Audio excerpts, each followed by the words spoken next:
Looking for a fast-charging, ultra-responsive stylus for your iPad? Meet the 2X Fast Charge Active Stylus Pen, designed for 2018 to 2025 Apple iPads. Take your creativity and productivity to the next level. Click the link in the video description to shop now on Amazon. Welcome to Champions League Spotlight, your premier destination for all things UEFA Champions League. We've got a real nail-biter of a story to share with you today: Shelbourne's shock exit from the competition.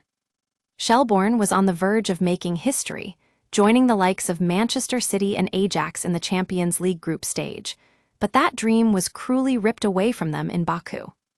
A 0-0 draw in the first leg may not have been a bad result for Shelbourne, but their second string didn't quite match up against Qarabağ's Croatian and Bulgarian title holders.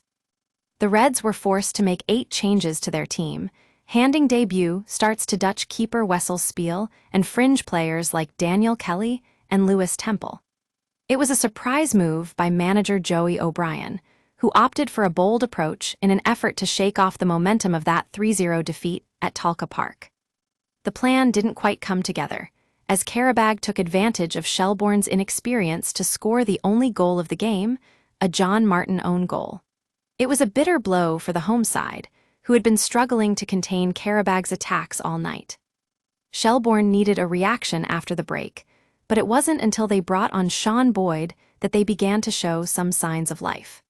The introduction of Harry Wood and JJ Lunny also added more attacking threat, as Shells carried more of a presence on the pitch after the restart. However, Qarabağ continued to create scoring opportunities of their own, with Shelbourne's defense eventually paying the price for a mistake by Cameron Ledwidge, raising his arm in an attempt to block Matthias Silva's cross. The resulting penalty was saved by Wessel Spiel, but it seemed like only a matter of time before Qarabağ scored again. As we said, Shelbourne would have to watch as Qarabağ secured their place in the Europa League group stage, and that's exactly what happened. They'll now face either Rijeka or Ludogorets in the competition, with the Reds left to ponder what might have been if they had taken a different approach in Baku. That's all for today's Champions League Spotlight. We'll be back with more news and analysis from the world of European club football soon.